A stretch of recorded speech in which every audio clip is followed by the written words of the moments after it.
Det var en svinigt. Yeah, so how to clean your vertical and why it matters. And I'm a builder. I have always loved building things. And when I was little, I played Lego. And when I got older, I switched to ones and zeros. But there is a big difference because with Lego, you can reuse the design or the blueprint of the house, if you will. But when it comes to the actual building, you need twice as much building material. And so you can't reuse the building material. But with software, you can actually reuse individual modules and even copy the whole program and create your own version in an instance.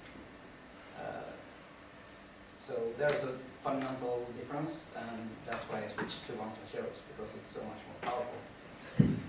And so when I think about clean code, I think about reusable modules, so that your code is really reusable. You don't have to design your login system module in each new project you start. So I have an example here for you. Quick show of hands. So I think this displays the red and green table here. Red and blue. Green and red. Okay, so you don't think anything.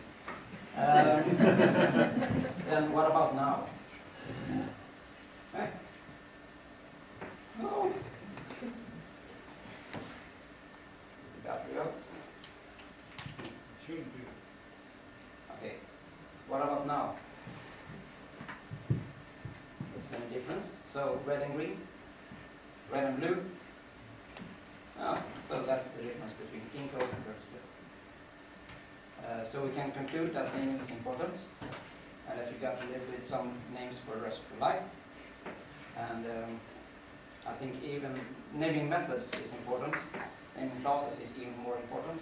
Naming your API is the most important part. But even inside the methods, you can name things and make it more readable. So this is me when I'm reading dirty code. I get really frustrated. And when I'm frustrated, I'm not happy. And when I'm not happy, I don't generate business value. So I need to switch from being this angry person here to become more happy. And I do that by cleaning code. So the first step for me is to identify where the project is. If it has a high business value and it got low code-based quality, I think you should re-engineer instead of a total rewrite. If you don't have any business value and you have low code-based quality, you can always rewrite because there aren't any business value to lose. But what most people fail to do is realize the dividing line between those two. So they end up doing this. They rewrite their system each 10 years, which results in this history. So they don't realize that history is bound to repeat itself. But I think there is one way out of this, and I call it iterative refactoring. And that's based on Darwin studies. That instead of rewriting the whole system directly, you rewrite parts of it. One way to do that is to divide it into modules so that it's more easier to grasp the problem. That is, to break down the problem into smaller pieces. And one success story of doing this was at Ericsson, where they rewrote the system from being in C++ to being in Java, while keeping their 24/7 uptime guarantees. So if they can rewrite their system that had a lot of years behind it, I think you can as well.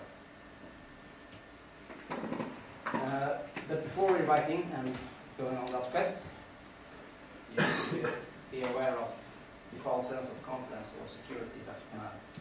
Because most people talk about code coverage. This looks clean and good. Well, if you use mutation testing, it would have detected that those lines weren't verified. So you could just remove those lines without tests even discovering it. So, and I think you can use this It's called mutation testing, and one example tool that exists is PyTest. So if it's not tested, assume it's broken. And the other part is to, when you actually design your module, see each module as an API. The idea comes from Joshua Block, and he said, he said this, it should be easy to use right, it should be very hard to misuse. And it should be easy to evolve, so you can take in new requirements. And the cleanliness of your tests reflects the quality of your API. So the dirtier your test is, the dirtier your API and your code is. So I would argue that the quality of your test code is more important than production code. Because if you can understand your tests, you can always rewrite the production code. But if you don't understand your tests, you need to go into the details and see how the code works to understand the requirements.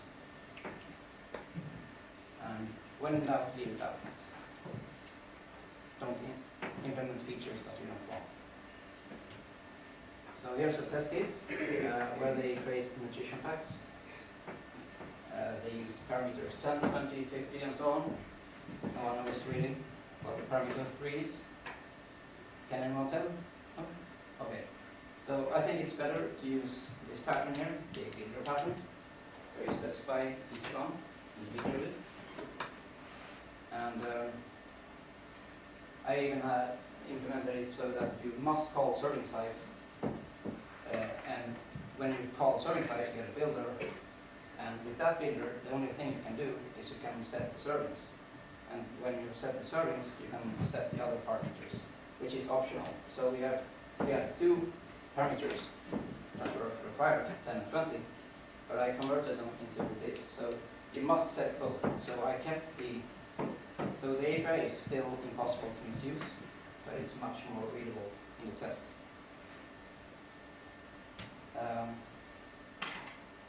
Fail fast, preferably at compile time. Static languages provide you with a great flexibility in this. Whereas you can have user, authenticated user, take it as a parameter to a method. And then you wonder, okay, so is he logged in or not? But what you could do instead is you could do some action and take in an authenticated user. And then you wouldn't have to think about is he authenticated or not.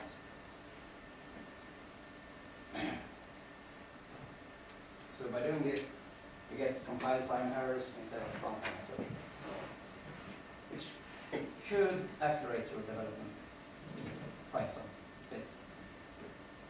Don't make the mod client do anything the module could do. There's some code to transform a B3C DOM document to an XML string.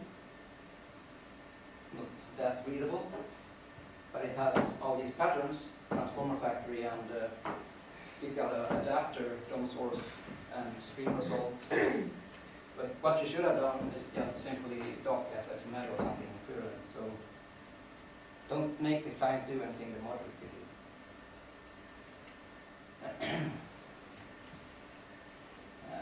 Using the rate data type, many don't realize this, but there's a difference between list and set. They are not goal terms. So most people just iterate over a list and see if the name is taken. But what you should do is use a set. So you can just run contains and it's very fast. It's actually 70,000 times faster. So it really makes a difference to know the data types you're working with. Those were with the 100,000 elements. So. And Caliper, I used Caliper for this. It's very nice for micro benchmarking purposes. Package by layer versus package by feature. This is the common thing to see in a project. You have your DAO package, your domain package or whatever, and you have a service package, and you don't know, okay, which package should I dive into to understand this feature? Should I dive into DAO? I don't know. What I think you should do instead is dive in by feature. So if you have a bug that's about billing, you go into the building package, and the bug is with the city. And then you enter the city package, and then you have everything that has to do with city there. So when things come to worse, and you want to delete your support for city, you only press the delete button and city support is gone. With this layer, you need to enter all packages and search for city. Not so easy.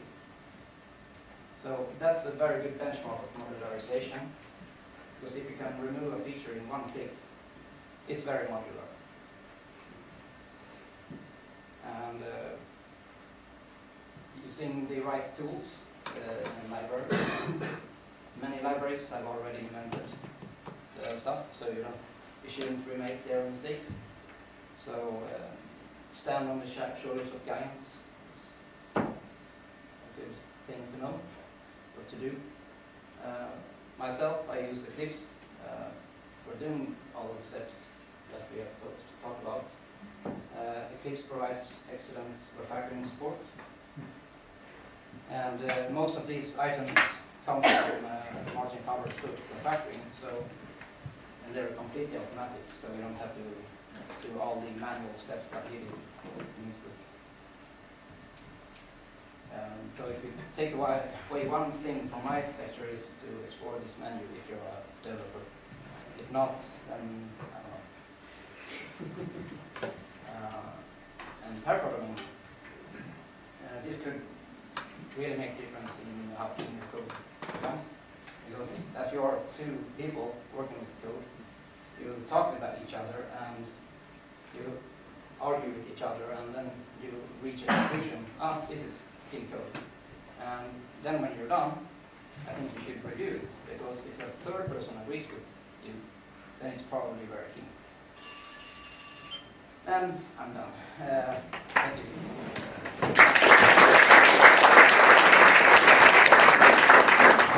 Mycket. Synd att man inte havererar, men du löste ju det bra. Ja, gud vad det gick bara. Ja, det finns utlagda också. Någon snabb fråga till Jonatan innan vi går på en paus. Code review låter inte alltid som det mest spännande att göra. Hur har du jobbat med det? Ericsson har börjat använda Gable alldeles nyligen. Det är ett open source-verktyg för att göra det. Så det gör det väldigt enkelt. Det blir liksom nästan en key guide. Jag börjar liksom se fram emot att göra reviews på att man vill se kod gå från att vara smutsigt till att vara ren. Man får en sån känsla av liksom, att yes, vad bra det är. Så att jag ser inte som ett hinder, jag ser det som en öppning istället. Ja. I ditt tycke är det inte så att code review egentligen är redan för sent? Det är efter vi har implementerat någon, folk har redan känslomässig attachment. Yes. Det är bättre med pair programming i så fall, om man ska sätta något mot annat. Om det beror lite på vilken situation man är, men om man vill förhindra kodbasen från att bli än värre, så som sagt, som Ericsson gjorde, bara sätt på det direkt, så märker man skillnad direkt hur den koden blir. Så efter att de började med det här så började de upptäcka en hel massa saker som var dåligt gjorda. Och då kunde de förhindra det här från att fallera. Så att det kan man börja med vad man än är. Mer om detta sen på Open Space med Jonatan.